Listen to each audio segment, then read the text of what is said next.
Welcome to the Hollywood Outsider, an award-winning weekly entertainment podcast. In this episode, we are just doing reviews. We have Bob Marley, One Love, Madam Web, and Ordinary Angels, starring Reacher himself, as well as Hilary Swank. Let's get on with the show. My name's Aaron Peterson, and joining me for Ordinary Angels in that review will be Troy Heinrichs. He's coming on in a little bit.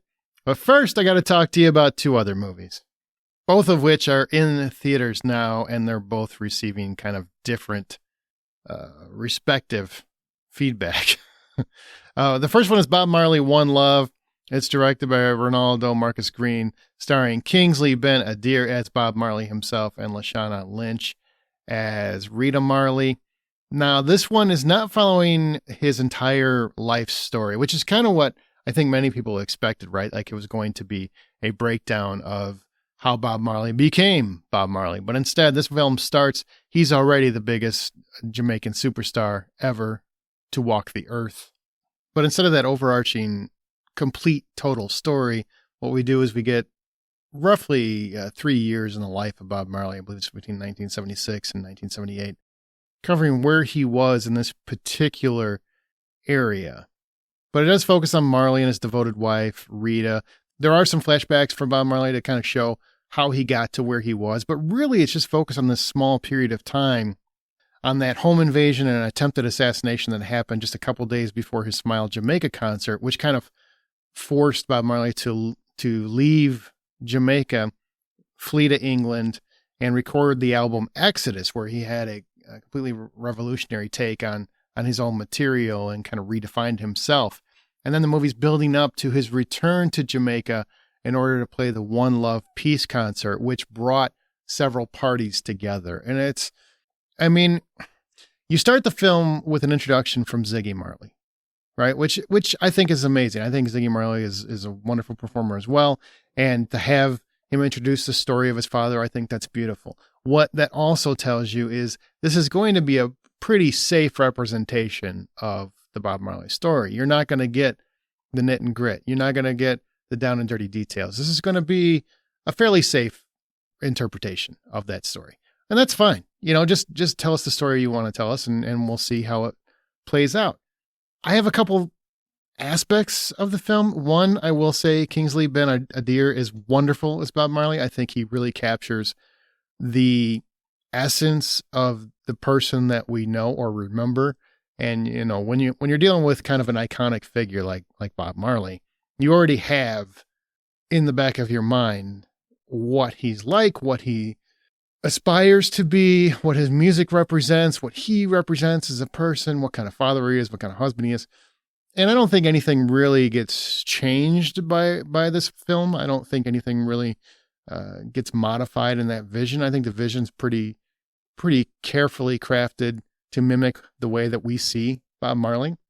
But his representation, Ben-Adir's performance, is really remarkable. I mean, he disappears into the role. And Lashana Lynch as well is just an actress that really captivates no matter what she's doing. She has her own issues with Bob Marley, and they kind of dance around their relationship and they touch on a few things. And there are definitely backdrops to the issues they have as they go throughout the film. So it isn't like they completely ignore their issues, but I don't think it's at the forefront, and it probably shouldn't be, because the main focus of this movie is Bob Marley's decision to go back to Jamaica after he's been nearly assassinated. I mean, it's amazing that this man lived. It's more amazing that his wife lived. It's just amazing that this happened. How much of it is true? How much of it is not true? I would gauge most of it. It's fairly accurate.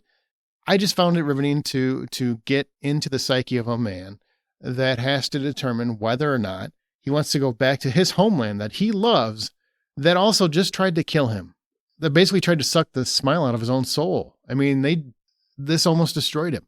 But instead of letting this ruin his legacy, he went off, made one of his probably most powerful albums, and then came back and really united a nation. It's a fantastic story. It doesn't make a fantastic movie. Now, I know reviews are kind of, less than stellar. audience reaction is extremely positive. I think this is a movie that if you just go and just roll with it, you're probably going to have a good time. If you're a big fan of Bob Marley, you're probably going to have a good time. The music permeates the entire film. It's wonderful. Like I said, the performances are wonderful. I think the script kind of sputters along. It's kind of all over the place. It's difficult to, I don't want to say follow, but it's not really on a linear path. It's kind of all over the place. It's a little bit jumbled in that respect. And I feel like that takes away from the essence of the film. I do think anytime you hear Bob Marley's music, you instantly have a smile. I think it just really, really captivates your soul and turns that frown upside down. And I think that's a big factor why audiences are loving the film. Maybe partially I'm burned out. I see a movie every single week, sometimes two in a theater. This trailer has been on every single one of them for over a year. It's probably the trailer I've seen the most in the last 5 years. This trailer is in every screening I've been to. So it has gotten a little exhausting, just a little bit. Okay? Just a little bit. But overall, I enjoyed the film enough to say it's worth a trip to the theater if you're a Bob Marley fan. If you're not a Bob Marley fan, I don't think this movie's going to change that. I don't think it really gives you much depth or insight into the man himself. It's really just about his decision to go back to Jamaica, which maybe that's all you need. Maybe that's all the love you need, man. Just that one love. I love the message. I love that it's telling you to come together. I just feel like it's a little long. It's stretched out. The screenplay is jumbled. It doesn't really come together as the flow it should. I don't think it's a riveting biography. I think he deserved a better script. That's what I think. I think the man is iconic and a musical genius and also deserved a better film that also probably dove into how he really became who he was a little bit, because that's the story I want to know. So if $10 is the full price of admission, I would give Bob Marley, One Love, $5. I think it's worth a trip to the theater. I don't think you're ever going to watch it again. And I don't think it captures the magic of Bob Marley that I would like to see. Now, we're almost at Ordinary Angels, which hits theaters on February 23rd. But man, I also went out and caught Madam Web. How could I not? The whole internet is captivated by Madam Web. And when I say captivated, I don't mean that in a good way. I do not mean that people are trashing this movie like you would not believe. And I was actually not going to go see it, right? I'm a little comic book heroed out. I'm a little burned out on superheroes and whatnot. And Spider-Man is my favorite superhero. Is my favorite comic book character. I love Spider-Man more than you could want, more than you could ever know. And this is a Sony project. It's not a Marvel Cinematic Universe project. It's just that Sony still has the rights to the Spider-Man universe, and they're going to do what they want with it. So here they're taking a semi-hero. It's not like Venom. This isn't really a villain or an anti-hero. Madam Web really helped Spider-Man a lot in the comic books, and she is this clairvoyant, essentially. In the film, she's a New York metropolis paramedic who begins to demonstrate signs of clairvoyance after a near-death or over-death experience. I mean, she falls and she dies for 3 minutes. I would consider that pretty dead. Her mother, previously in 1973, went to a rainforest looking for a certain spider that has certain powers. Hear the connection. There's even a nod to the great responsibility line. And at that time was murdered by Ezekiel Sims, who takes that spider and later does whatever he wants with it. Basically, it helps him develop spidery powers. And what happens is Cassandra Webb realizes that she's clairvoyant after that near-death experience and figures out that Ezekiel Sims is targeting Julia Cornwall, who's played by Sydney Sweeney, Maddie Franklin, who's played by Celeste O'Connor, and Isabella Merced. The character is Anya Corazon. And why he's targeting them is because in the future, in his dreams, because he has similar clairvoyant mental abilities, he sees those three women killing him.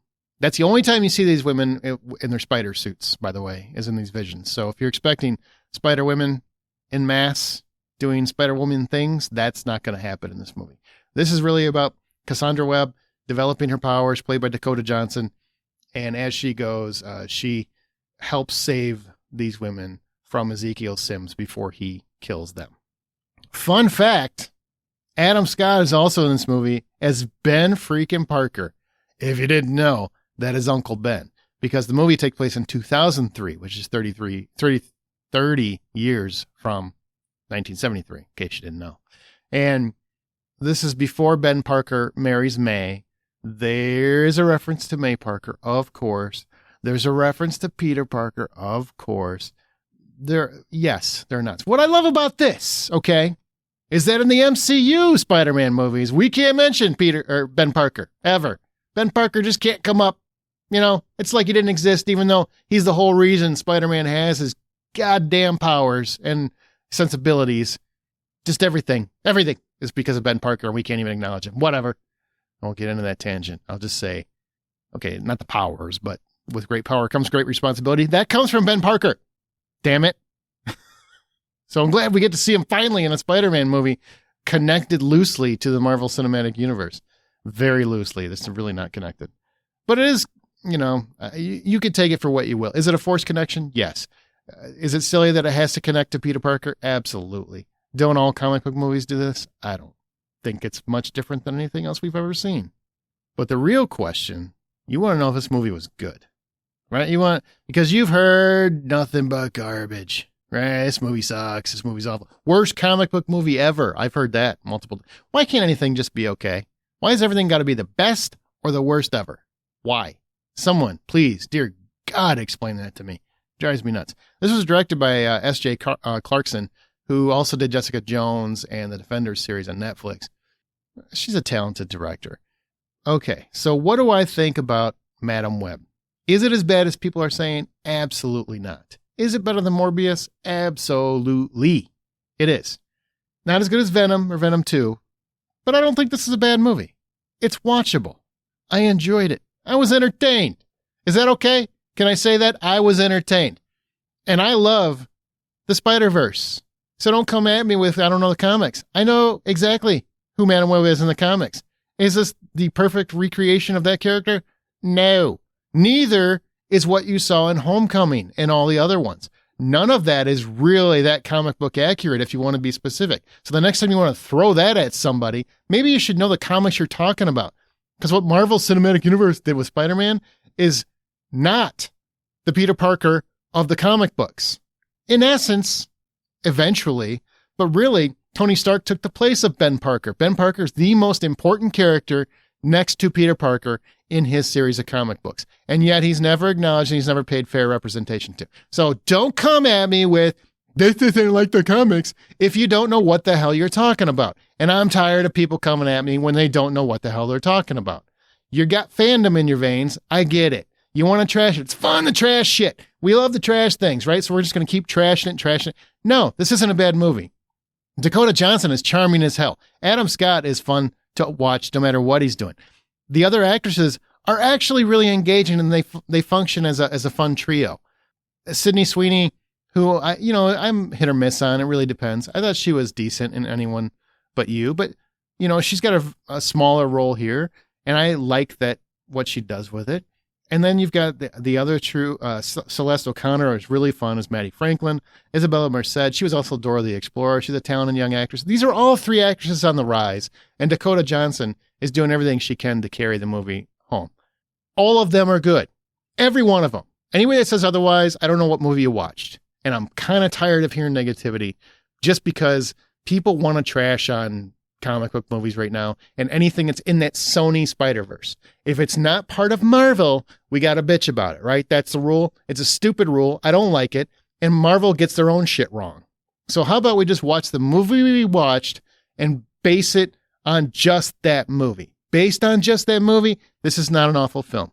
Is there a few scenes, mostly when the car, I'm sure you've seen this if you've been on TikTok, there's a scene that's kind of poorly edited where Cassandra Webb and her car falls into the river, and that's the scene where she dies and then comes back. Is it poorly edited? That one scene is. Most of the movie is not poorly edited. It's really engaging, and it's not just constant quick edits. It is not. That is not the film I saw, period. It's just not. Is there some questionable ADR, which means automatic dialogue replacement? Yes. Absolutely. There's definitely some questionable ADR in this. Tahar Rahim, who plays Ezekiel Sims, his performance is not great. Okay, he's not great. I'll be perfectly honest. As the villain, he is not that great. I think he's fine in the physical moments. Once he basically has spider powers, he also has a spider suit of sort. Everybody's got to have a spider suit, right?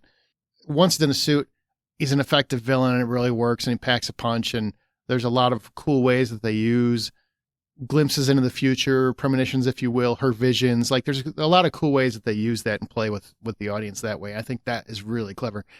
The ADR is not great. That automated dialogue replacement thing. What that means is like he was on set, they captured his voice and whatnot, and they had to replace dialogue for whatever reason. I don't know what the reasons are. I couldn't tell you. Is it noticeable in some scenes? Absolutely. I am not defending that shit. That was poorly done in several spots.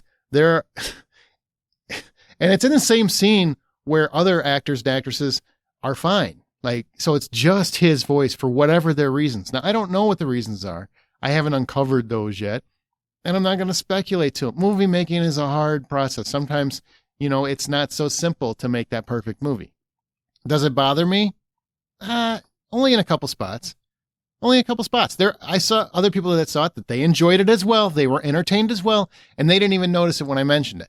I notice it because I see movies all the time, and I know how this process is done. So I'm like, that's definitely ADR. That is not the normal soundtrack. That could have been fixed before we ever went to print. But for whatever the case, it didn't get fixed. So yes, it stands out. Yes, it's worth noticing. Yes, his performance is definitely the weak spot of the movie. But guess what? He's also not in the movie that much. It's mostly about the women, and that is entertaining. They have a fun combination. There's a fun interplay and dialogue. Yes, there's some wonky effects at the very beginning when we see Cassandra Webb's mom and we're hearing her story, and it doesn't always work in terms of the spider people, because she's basically in the jungles of Peru trying to find these spiders, and they whisk her off and they're trying to save the baby, etc. This is how Cassandra eventually gets her powers. And yeah, that's not well done. That's 3% of the whole movie. I just can't stand how people refuse to try to enjoy anything. They go in wanting to dislike it. I feel that every time I've read a review. Since I saw the film, I never read a review prior, only after, and I don't watch videos until I've seen something, because I don't want anybody else influencing my opinion. So many of the complaints are bullshit. They're just bullshit. It's not fair. Okay, well, this doesn't seem realistic. It's a comic book movie. None of it sounds realistic. Why is that so complicated to comprehend? I'm sorry if it blew out your speaker. It just drives me insane. This is not part of the comic books. It is, actually. You don't know what the frack you're talking about. It's actually part of Spider-Man. Well, she's a villain in the comics. No, she's not.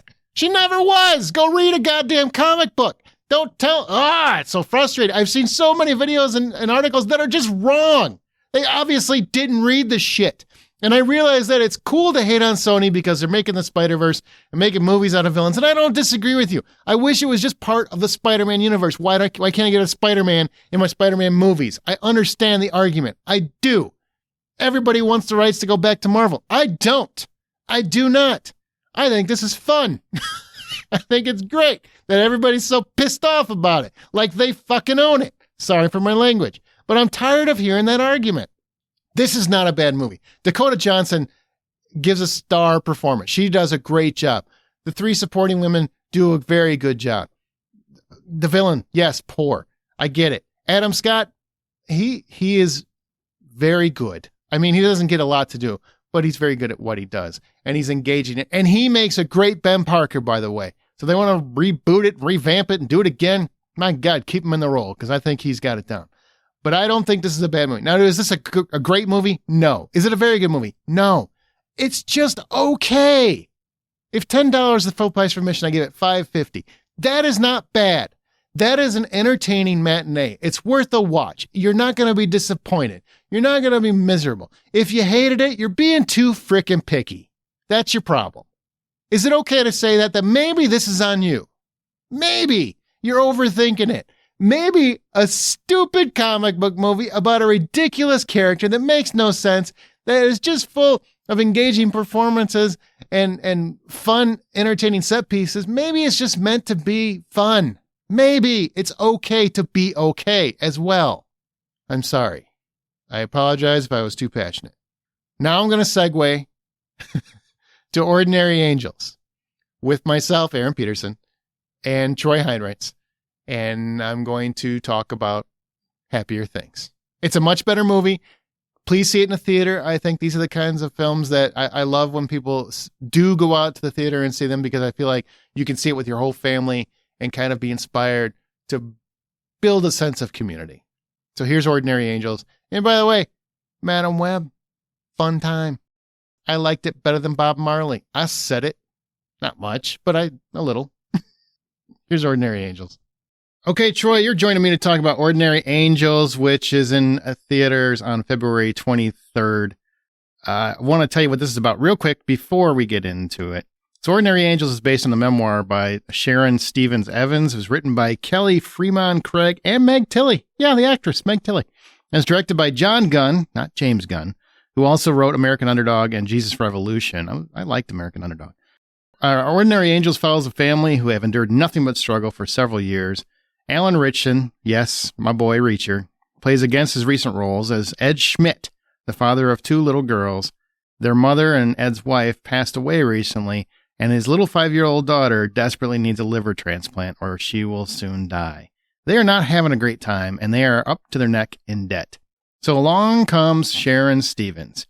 And just like Sharon Stevens was divorced twice, Hilary Swank is a 2-time Oscar winner. I have no idea how those two things are connected, but I like the number 2. And Swank is a wonderful actress. That's all I'm trying to say. Sharon is a hairdresser with a drinking problem as well as getting her shit together problem.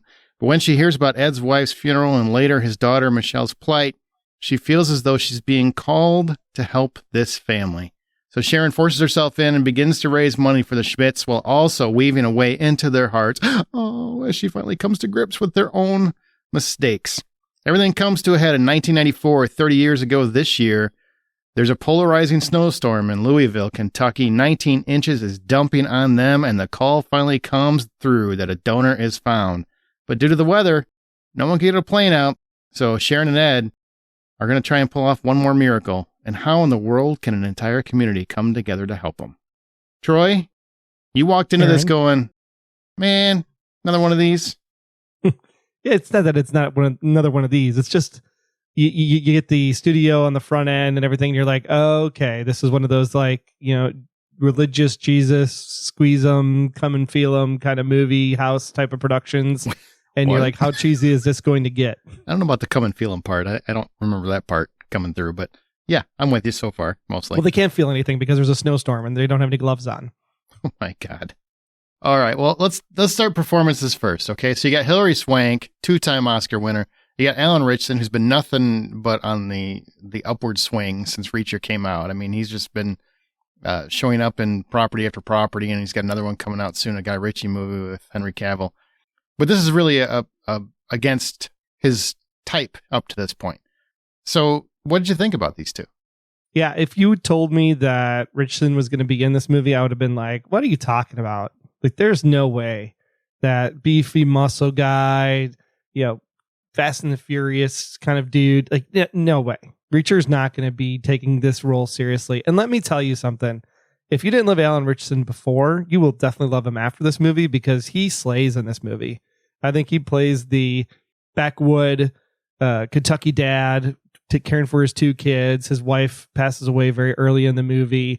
He plays that somber, I can do it myself, stoic kind of feels, but also really... his passion as a dad in this movie really shows for his kids.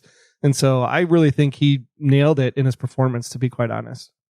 And I'm sure there's some blending of worlds here too, because, I've seen him on Instagram and he's a big family man. He's always, showing videos of him and his wife and his kids and whatnot. He seems very family focused, but it is much more of a dour, kind of desperate, just a guy trying to get by role, which is definitely something I haven't seen him do. I mean, he's a long way from Blue Mountain State.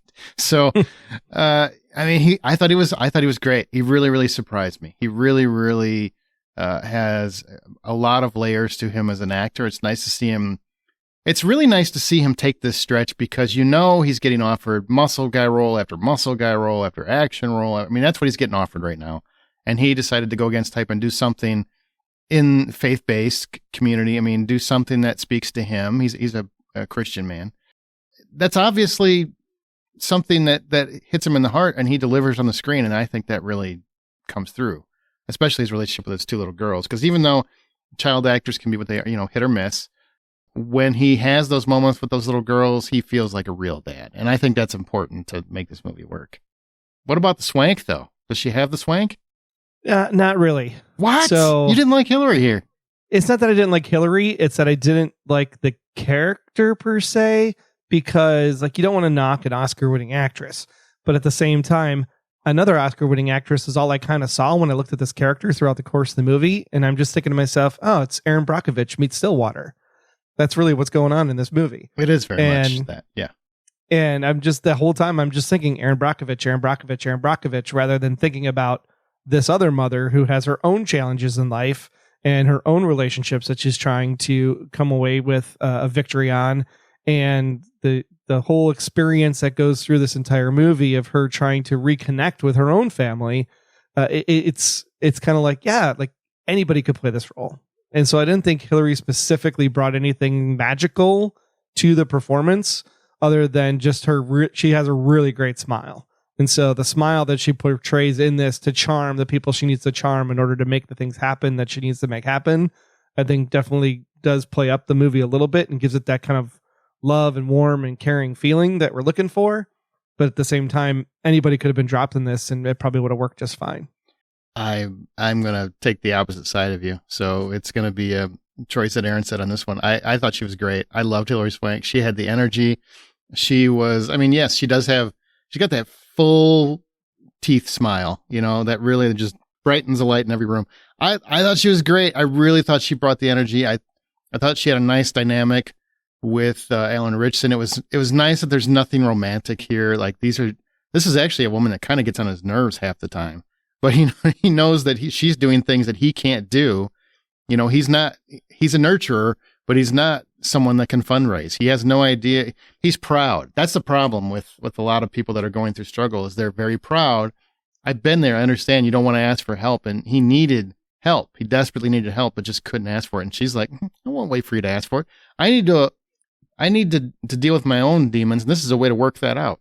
So I'm going to get in everybody's face and do the things that you can't do. And I think she handled that wonderfully. I thought she was great. I really loved Hillary Swank in this in a way that I haven't loved her in a while, because I think she's done smaller films that just haven't clicked, I think, on some level, but she's always been a great actress.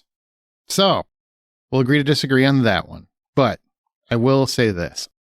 I feel like the production doesn't stand out in any noticeable way other than the film is well paced and well shot, especially amidst the weather requirements in the last act. But I did pay mind to mention the final shot of the film, which I won't speak to because I don't want to spoil it for anything, but I really loved it. Before you get to the final credits and everything, there's just the final shot, for whatever reason, really just kind of punched me in the gut. But what did you think about the production? Did anything stand out for you? Yeah, no, nothing really that you wouldn't see probably on any kind of streaming service or maybe even a Hallmark movie from a production quality. There's some things in there that I think are really good from how they tweaked it. And I don't want to give away one specific shot at the end of the movie that's really, really great. And it's really more cinematography than anything in that particular moment and how they actually set that shot up. But y'all in all, it's shot very well. There's nothing in it that really makes me get taken out of the movie in any way, shape, or form. I love the opening bar sequence, even when she's dancing on the bar, and then obviously you can predict what's going to happen. But the way that the camera doesn't zoom in on her and it gets up close, that stays kind of back as you're the observer in the audience. I thought that was really well done for that particular sequence. There's just a lot of good shots. It's just not anything that's wow, that was really fast. Oh wow, that was really great, except for that one right at the end. Yeah, there's nothing flashy. Maybe two at the end that are kind of flashy, but nothing overall that's really standing out. I mean, it's just it's well shot. It's well put together. Nothing distraction. There's no frickin' shaky cam, so thank God for that. So the story is a feel good movie. It's inspired by a true story, those kinds of type. And a lot of times they're overrun in cliches and tearjerker moments. And I don't think this one's any different in that respect. But the question I have for you is, does that still work? Does the movie still work for you? You mean, did I actually cry in this movie? Was that what you're asking me? I'm saying a lot of people are going to point to, well, it's cliche. We've seen that before. We know where it's going. And I'm kind of curious and let me, I guess, posit it with where my line of thinking is. I knew exactly how the movie was going to end 5 minutes into this movie. If you've seen the trailer, you know exactly what's going to happen 5 minutes after that trailer is over. I say that 100% certainty because as I started watching it, I knew exactly how it was going to end and I felt pretty comfortable with it. And the same feeling I had when I watched the trailer. That said, that doesn't mean that the movie doesn't work. Just because I know how it's going to end doesn't take away from the movie. The movie still worked on every level I wanted it to work on. And I'm not a very religious person. I'm not devout. I mean, I come from half my family is religious and half my family is whatever the opposite of that is, Satanist, I guess. So I'm kidding. They're not. Don't write them. And the religious aspect, I thought they had enough attention to the prayer aspect because, you know, they are saying prayer is important, but I didn't feel like it was just jamming God down your throat. I didn't feel like it was that. I felt like they're speaking, at least in the terms of this movie, are speaking to it in the respect that prayer is a way to keep your optimism up, is a way to bring community together. It's a way to believe in something positive when all things seem negative. Doesn't necessarily mean you have to believe in a higher power. Prayer brings people together in many respects. And that's how I feel like the film was telling that story. And then the cliches that are there that you find in these kinds of movies, they all worked. I did get misty-eyed. I did get emotional. I did want this to work out. And I understood when he's upset with her and she's upset with herself and she's struggling to put pieces back to her own life in terms of getting to know her own son and things like that. All these things still worked for me. Like I really, even though I knew where everything was going, I enjoyed every step of the way. That's what I'm saying.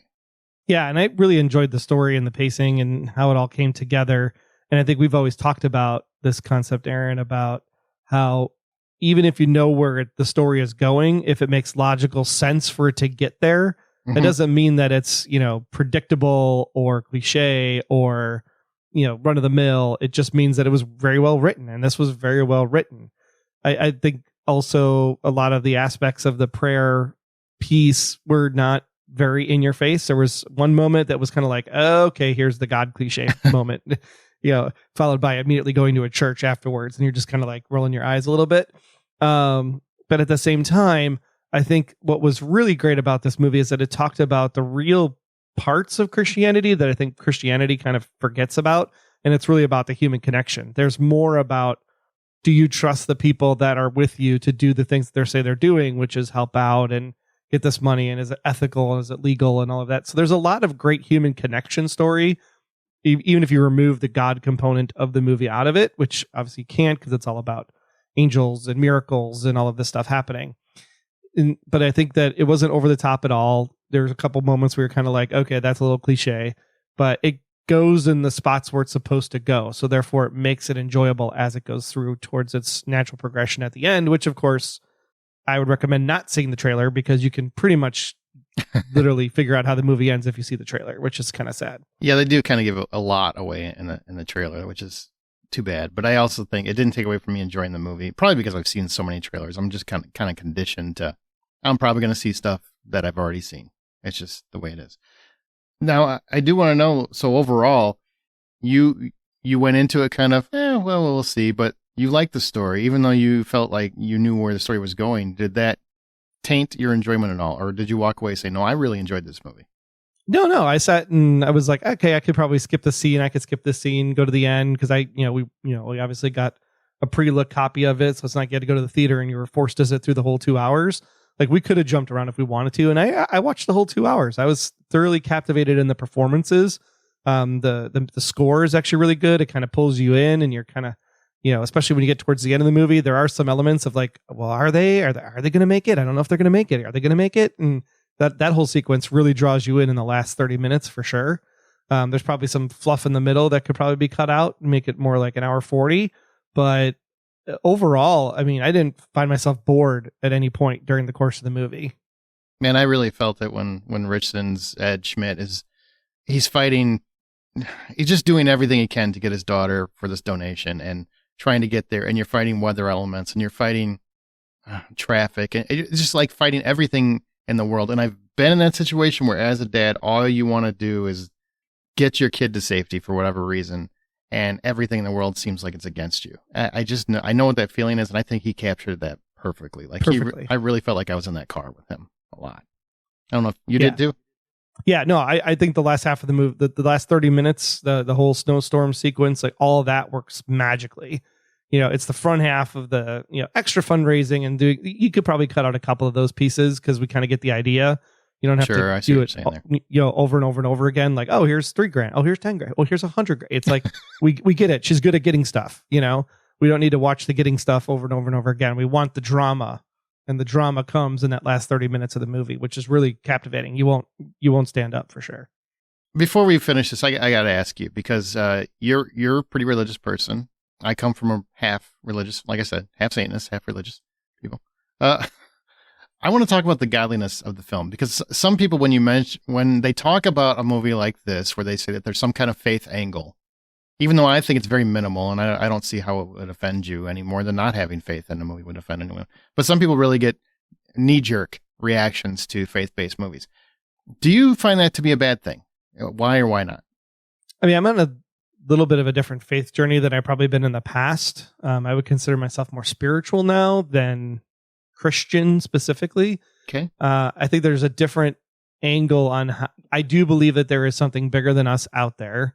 I do believe that, being kind and considerate to our fellow human beings that we share the planet with is definitely something we should do. So yeah, there are elements in here where, they pray at one specific point in time. And I kind of look at prayer now as like, it's not so much that you're talking to God. It's that you're just at a point where you're like, I just need to calm my body down, and I need to like center myself and figure out what the next step is. And if that's just talking out loud to an eternal being, or talking out loud to yourself in the mirror, or meditating, or whatever that would end up being, there's all components of that are valid. And I think in this case, the fact that they go to prayer, it's because there is a good chunk of the country that still is in that, religious camp, if you will, where God is some, all important being. So there is a core audience that probably will not go see this movie just because they're anti-God or don't think God exists, right? But the majority of the country does. So therefore, they're playing to their audience in that regard. So I'm not opposed to the spiritual element to it. I think everything that they did do from a spiritual perspective hits the tones that you would expect it to hit. And I could enjoy the movie whether it was spiritual or not. So I think there's still a lot of good in the movie, because I think it's more about the human connection story and how this town comes together to rally around this girl, Michelle, I believe was her name, and the things that they do to get that transplant potentially happen for her. I think that's really what the movie's about. It's not about God and what God did and all the miracles that happened because of it. It's because people were just actually good neighbors. And that's really what it really comes down to. Yeah. I mean, the title really refers to ordinary citizens basically providing miracles in many ways, if they're donating their funds, helping shovel, like all these things that people do. They used to do. I don't know if they do them anymore. Everybody's too busy telling everybody they're doing it wrong anymore. But I know some people get a knee-jerk reaction to faith-based. I don't consider this to be a faith-based film. Number one, I think it's a good movie, and a lot of faith-based ones I've seen I wouldn't put in that camp, unfortunately. Probably funding and writing, whatever. I think this is a good movie. It's got quality performances, and it just works. I mean, it works. I have no issue with any prayer or anything else, and I think most of the world probably doesn't. So, that I understand a lot of people are very skeptical in this day and age about that sort of thing, and that's your right. Whatever way you decide to land, I still think the movie works. And if $10 is the full price admission, what do you give Ordinary Angels? I go $6.50. I mean, it was enjoyable. There's nothing real surprising or shocking, or it's just a really good sit down, feel good movie with the family. And I think you'll walk away with a smile on your face for sure. Yeah, I give it $7. I think it's thoroughly entertaining. Like I said, the only drawback is it's very predictable in many respects, but it also happened. So, I mean, is that fair? I don't know. True story kind of makes it a little hard to be surprised. Yeah, kind of. Yeah. So that's Ordinary Angels. So thanks everybody for listening to that one. Okay, that's going to do it for this episode. This is just a review episode. I will be back later this week with our controversial episode. I don't know if I already started some controversy, but that's where we're going. Okay. Thanks everybody for listening. As always, please share the show with your friends. Go to thehollywoodoutsider.com for our website. If you want to email us, you can email us at feedback@thehollywoodoutsider.com, or we're on social media wherever you want to find us. We're on Exit by Popcorn. We're The Hollywood Outsider on Facebook, etc. Thanks everybody for listening. And remember, the next time you head to a theater to see any of these, you'll be happy with any of them. I promise-ish. By Popcorn.